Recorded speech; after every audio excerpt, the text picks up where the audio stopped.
Good morning, everyone. Before I begin, I want to acknowledge that I'm sitting today. That's not my usual style, as you know. But sometimes leadership's about adapting instead of pretending everything's normal, right? And today feels like a really good day to have an honest conversation. In fact, this was a conversation I really wanted to have in the fall, but our fall convocation agenda was pretty packed, so I thought we'd just go ahead and kick it to spring. But it's kind of a reflection really of what we've done and what we've accomplished over the last 5 years. The theme of the convocation today is about collaboration. And before I talk about strategy and systems and the future of the college, I want to start with the why. I want to start with the why this work, why this institution, why it matters so much to me. I mean, people ask, why are you so intense? Why are you so driven? I want to give you the reasons why. And I'm going to tell you a personal story that I may not be able to get through without emotion.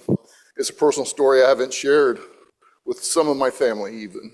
If you've had some sort of one-on-one with me over the course of our time here, you know that I'm from Danville. I grew up in the 60s and 70s. And when you think about the social environment in that time, the civil rights movement was active. Vietnam War was active. The peace movement, the hippies, all of those things were going on. There was a lot of social upheaval during that time. Do you remember your first thoughts, your first memories? Have you ever thought about that? I sit back and I think about my first memories, and I can come up with 3 distinct memories when we lived in a garage. My first place that we lived was in a garage, my grandfather's garage. It had a sink, but it didn't have a bathroom or a toilet or anything like that. But what I remember about that place, 3 things, and I don't know which order they came in, but 3 things. One is we had this antenna that had, if you were old enough to where you would press the button on the antenna, it would shift from north to east to south to west. I remember playing with that and getting in trouble. The second memory that I had is getting a bath in the kitchen sink because I had chili all over me. I don't know how that all happened. And then the third memory that I had, my mom was probably in my grandparents' house getting ready for school or something, and she had polished her nursing shoes, and I thought it'd be cool to go out and play in the mud puddle in her nursing shoes. And so that's what I did. I went out and stomped in there. I didn't really get into good graces for that. Really started having memories is when we moved to a place in Danville. It was on Ferris Street. And Ferris Street in Danville was in a really diverse neighborhood. So on the east side of our house was a train trestle that ran pretty much the length of Danville. And on the other side of the trestle was a creek called Stony Creek. So you really couldn't go west or east, actually. North of our street, a couple of blocks north, was this big cemetery. I don't know how many blocks it was, but it had this big stone wall that kept people out, I guess, or people in, depending on how you want to look at it. So you really couldn't go north. About 3 or 4 blocks south of us was this big factory, and it had a big parking lot, and then the high school was close by, so you really couldn't go south. So you really could only go east. And my school wasn't quite a mile, but it was about a mile. The street to the direct east of me, there was a motorcycle gang. It was a motorcycle gang called the Sons of Silence. They had the little outlaw affiliation patch on their jackets. And so there were some serious folks. The street after that was an African-American gang called the Gangster Disciples. We have 2 public housing units in Danville, I think still even. One was called Carver Park and one was called Fair Oaks. One was affiliated with Gangster Disciples, the other was affiliated with Vice Lords. If you know anything about 60s gangland stuff, it was the Chicago street gangs. We had to walk through all of that to get to school. My mom realized that. It was the 60s and 70s. Everything was available. There was, drugs. I mean, mainly it was weed and acid at the time, but there was guns and there was knives, a lot of knives. And there was, that was the environment I lived in. I didn't notice it being anything different. It just seemed like home to me. But my mom, she was trying to make sure that I stayed on the straight and narrow. And she, so she kept me on a pretty short leash. And I want to share one memory um, that kind of illustrated that and really shaped my thinking really even today. There were times we were poor, very poor. My dad was an alcoholic, and he was a mean alcoholic. He was a mean drunk. And there were times when he just was gone, was absent. We didn't have a whole lot of money, and what money we did have, he drank a lot. And so there was times when we didn't have food. And this one time, my dad had left for a couple of days. When he left, he took the money with him. And we ran out of food. We went a day without eating. Then my mom was there with me. We were the only ones there. Next day, I was asked Mom if we were going to eat. She said, "We don't have any food today, honey." And so it went the second day. The third day, went. We didn't have any food. Dad still nowhere to be seen. And I was starting to really feel the hunger. I got into a point of where I was getting cramps in my stomach from the hunger. If you've ever had hunger pains, hunger cramps, I don't recommend them. And I was starting to cry. And my mom was pregnant at the time with my brother. She was about 5 or 6 months along. And you could tell she was at her wit's end.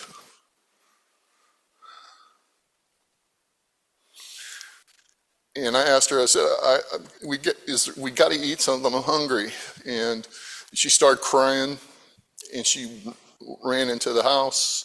She disappeared for a couple of minutes. She came back out. She said, "Get in the house." And I did, and she left. She didn't tell me where she was going, but she left.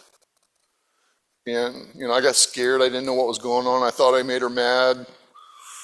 But what happened is she walked a couple miles to what she had done is she had searched the house, couch cushions, piggy bank. She had come up with, she later told me, $1.87, and she had walked to a restaurant that was about a mile down the road and bought a hamburger and a fry and brought it back to me. And when she got back, she gave me the food, and I looked at her and I said, "Mom, you need to eat too. You've got, my baby brother that you've got to take care of."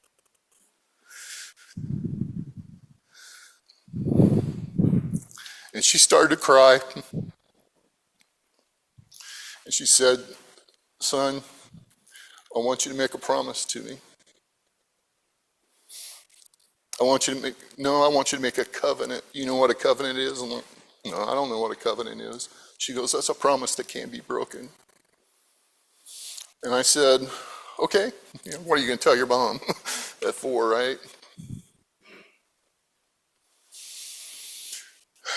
And the promise was this: I want you to go to school and learn everything that you can and do everything that you can to break this cycle that our family's been in for decades, which I didn't know what decades meant, but that's what she said. I said, "Of course, I'll do that." Breaking this cycle. Breaking the cycle of poverty, family poverty. So over the courses of years, she did everything she could to keep me on that path of straight and narrowness. Of course, I went to college and got jobs and started working in the college itself. And in about 2002 or 2004, I had finished my PhD coursework and was working on my dissertation and taking my sweet time, which she wasn't real happy about. But I was working on it. And I was living in Decatur at the time, and she was still in Danville, but she had got arthritis pretty heavy, bad. She couldn't really get out of the chair for the last couple of years of her life. And basically all she did was watch TV. And when I come to visit, we'd spend a lot of time talking.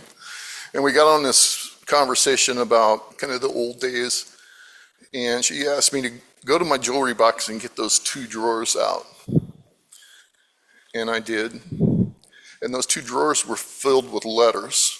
And they were letters from people that she had worked with, kids that she was a pediatric nurse.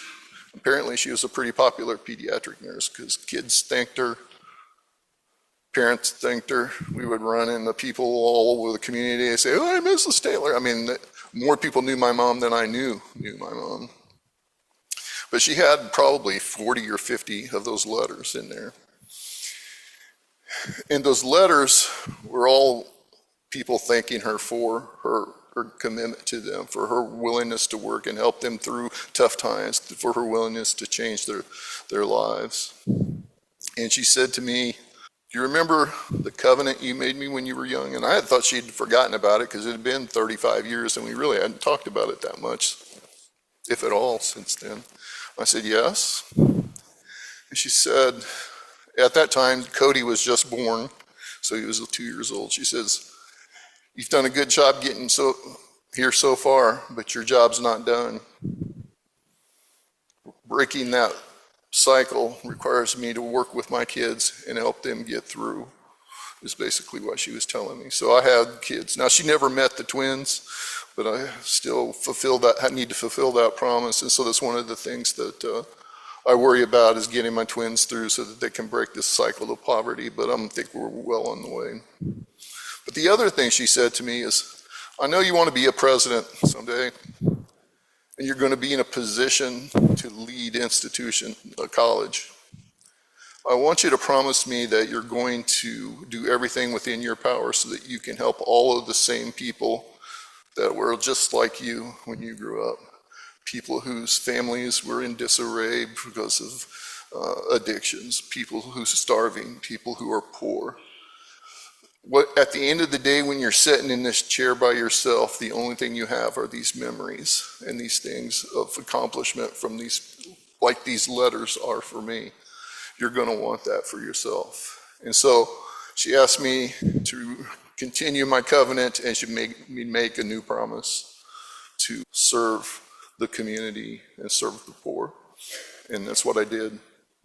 And that's the lens through which I see this institution. So when I tell you I am community focused, when I tell you I'm student centered, it's not a tagline, it's not an interview quote, it's real, and it's real personal for me. So when I first arrived here at Shawnee, if you remember, I spent a lot of time listening. I read reports, I met with employees, I talked with trustees and community members, and I paid close attention to what people were saying, but also to what they were tired of explaining, you know. What I saw was a college full of committed people working inside a fragile structure. People cared deeply about students. They showed up, they improvised, filled gaps, and in many cases, a lot of folks were working beyond their job descriptions. So commitment, or employee commitment, personal commitment, that's something I've never questioned here. But commitment alone doesn't protect the institution. For several years, our financial model simply wasn't sustainable. This isn't about being uncomfortable, it was about vulnerability. We had very little margin for error and limited ability to absorb unexpected changes, whether they were enrollment shifts or funding uncertainty or operational shocks. When institutions operate that close to the edge, even good decisions carry more risk. And people feel it, whether or not it's written on a balance sheet. At the same time, our governance roles weren't clearly defined. Of course, we had trustees that cared deeply about the college and wanted to help, but without a strong shared policy framework, lines blurred, especially under pressure. When roles aren't clear, decisions slow down. Accountability becomes inconsistent, and collaboration can start to feel frustrating instead of supportive. In terms of shared governance, it existed in spirit, but not consistently in structure.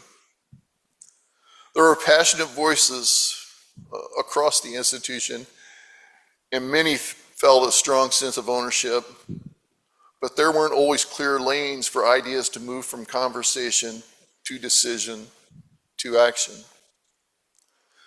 As a consequence, some people felt unheard.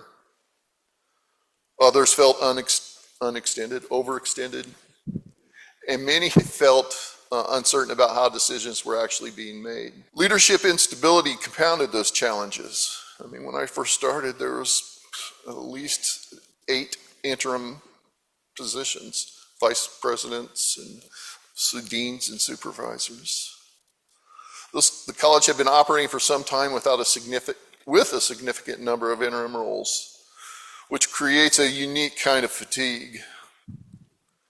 Initiatives start, they pause, they restart, they stop, they reverse direction.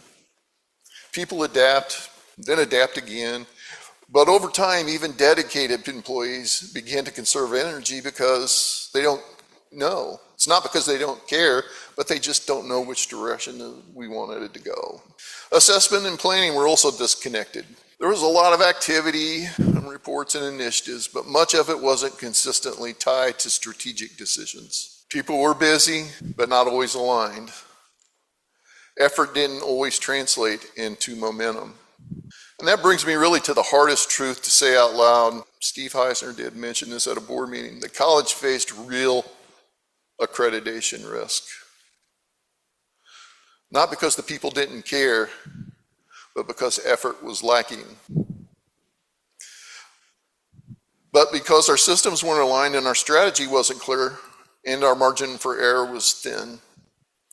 When those conditions all exist at the same time, risk accumulates quietly. It doesn't announce itself. It shows up as stress, uncertainty, and exhaustion. Think about that environment in 2020. It was certainly that. In moments like these, collaboration isn't a value statement. It's a survival strategy. And no single person could fix it. No single department could fix it. No single department could carry it. What was needed was alignment. Clear roles, shared direction, and systems that supported the work instead of relying on individual heroics. This was the reality that I walked into in 2020. So in summary, we had dedicated people were doing heroic work inside fragile systems, and alignment became a necessity, not a preference. And that's why what came next had to happen the way it did. So people were saying, why are you pushing the gas so hard? And this is why. When you're responsible for an institution like this, urgency isn't a personality trait. It's a fiduciary obligation. I have a responsibility defined in law to take action in these situations. Leadership doesn't always offer the comfort of ideal conditions. Sometimes it presents a narrow window in which action matters more than precision, and delay carries greater risk than decisiveness. When I stepped into this role, the choices in front of us were not seen as good or bad. That would have been awesome. But they were between difficult and more difficult. Between acting with intention or allowing vulnerability to compound quietly over time. And incremental change wasn't an option. Structural challenges require structural solutions. When financial vulnerability, governance misalignment, leadership instability, and strategic drift exists all at the same time, addressing them one at a time doesn't reduce the risk, it only extends it. At the same time, we're building leadership team while making consequential decisions. There was no pause button. We were trying to stabilize systems, clarifying governance, addressing accreditation concerns, and reorienting strategy all at once. It's a pretty common analogy, but we were quite literally building the plane while flying it, and landing the plane wasn't an option. That has costs, though. It has human costs especially. People were carrying heavy workloads. Uncertainty lingered longer than anyone wanted. And in some cases, inequities felt sharper because systems hadn't yet caught up with expectations. Even with better systems, clearer roles, and stronger alignment, some of the feelings many of us have experienced, the burnout, the frustration, the moments of inequity, won't disappear entirely. Higher education is complex work, and change itself carries strain. However, though, what should change over time is often how these moments occur, how intense they feel, and how long they last. Strong systems don't eliminate pressure, but they prevent pressure from becoming chronic. They give us clearer expectations, fairer processes, and better ways to address issues when they arise. That's the kind of institution we've been working to build over the last 5 years. But it's also important to be clear about the distinction between urgency and recklessness. Urgency is grounded in responsibility. Recklessness ignores consequences. What guided our work was not speed for its own sake, but a clear understanding of what hesitation would cost. Delay would have meant deeper financial exposure, prolonged uncertainty, and a greater strain on people who were already carrying a heavy load. In that environment, collaboration looks different than it does in calm times. Collaboration under pressure isn't about consensus at all. It isn't about consensus at all costs. It's about alignment around purpose. It requires trust, clarity of roles, and shared commitment to moving forward, even when every detail is not resolved. What I was asking for wasn't agreement on every decision, it was commitment to the direction. And it required a level of trust that can only exist when leadership is clear about why decisions are being made. That's also why we put a lot of energy and effort in building the systems first. People don't fail institutions, systems do. When systems are weak or inconsistent, they force people to compensate. That leads to burnout, frustration, and inequity. Governance frameworks, strategic planning, assessment alignment, financial discipline weren't abstractions. They were guardrails. They made expectations clearer. They allowed decisions to be made based on principle rather than on pressure. I do know at times the pace and clarity of direction may have felt uncomfortable or even abrupt. But discomfort is not the same as disregard. The intensity of the last several years wasn't about control. It was about stewardship. And it was always meant to be seasonal, not permanent. The goal was never to operate at crisis speed indefinitely. The goal was to build strong systems enough that the institution can move forward with confidence, consistency, and shared leadership.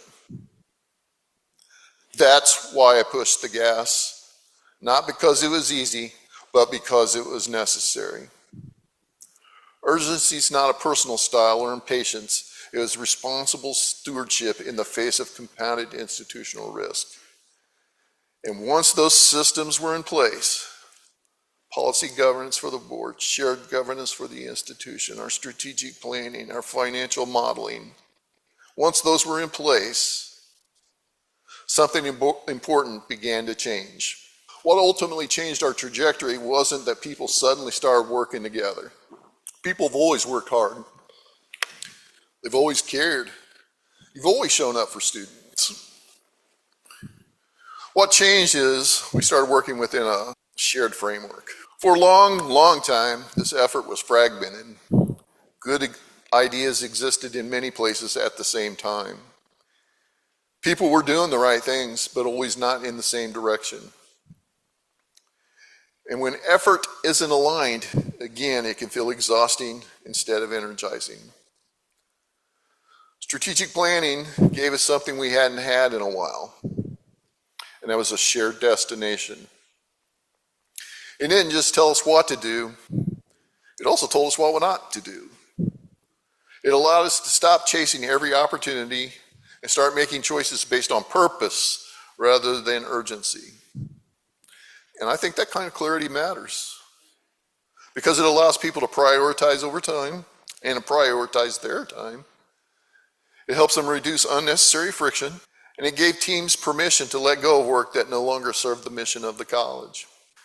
At the same time, the Shawnee Community College Excellence System, or we call it Success, gave us a common language. It connected mission to the strategy, strategy to action, and action to outcomes. It didn't replace expertise or professional judgment, it aligned it. It helped us see how individual efforts fit into something larger and why consistency across the institution mattered. As those systems took hold, collaboration began to change. Conversations became clearer about where the decisions lived. Disagreements, and we'll have some, became more productive, though, because expectations were more visible. And work, once isolated, started to feel connected. Again, this shift didn't happen overnight. It took several years. And it didn't happen because any single person or office. It happened because people across the institution, all of you,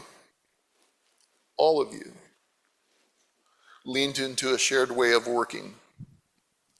Sometimes cautiously, but mostly consistent. The ideas that we explored together and I put in podcasts and we talked about in terms of vision, about adaptive change, reimagining higher education and leveraging future opportunity, stopped being abstract conversations. They became lenses through which decisions were made. We didn't ask, or just ask anyway, is this a good idea? We started asking, does this align with who we are and where we're going? Again, that change matters. It's the difference between being busy and being effective, between activity and progress. As our alignment improved, results followed. And we had a lot of great results last year. The external recognition that we experienced last year didn't happen because we chased those accolades. It happened because the institution became more coherent.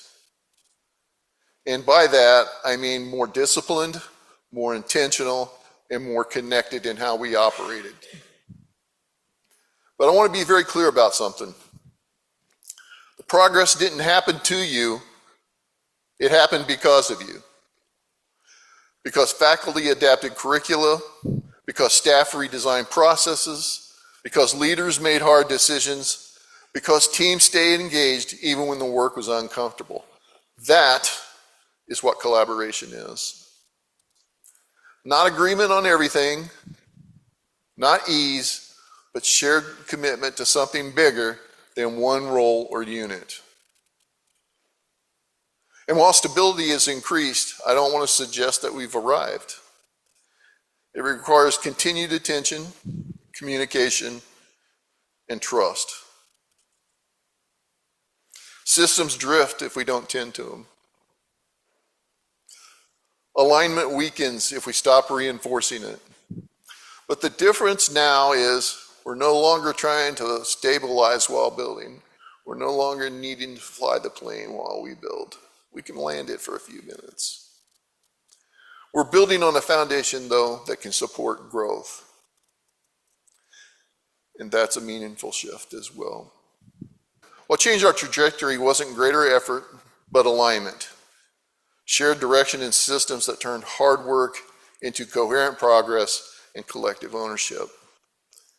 And that's what allows us to turn our attention to more fully to our culture, behavior, in the future. The most important work ahead of us isn't structural now. I think we've got a lot of those pieces in place. It's cultural.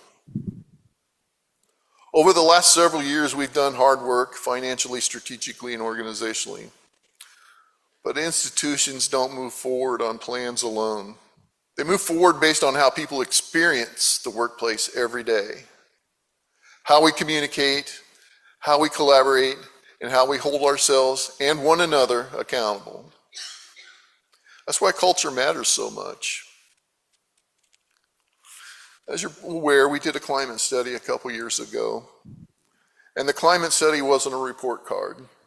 Many people like to treat it like that, but it's not a report card, it's a mirror. It reflected areas of real strength and reflected areas of tension and concern. I know some people in here feel the results were intentionally withheld.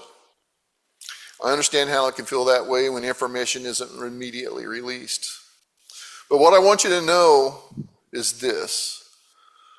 The board discussed the results last February publicly, and I shared the full report with them, including all the critical comments that people made about me personally. My favorite was, I need to get out of my virtual reality and get back to real reality. It's kind of funny. But the question was never whether to acknowledge the results. It was how to use them responsibly rather than react to them prematurely. The same principle applies to a compensation study, which we did last year. The compensation done well is more complex than simply adjusting market minimums. Focusing only on entry-level rates can create compression and inversion, situations that undermine trust and morale. We've seen it before, and we don't want to repeat it. That's why we're working toward a comprehensive compensation framework, one that considers market competitiveness, internal equity, sustainability, and long-term fairness.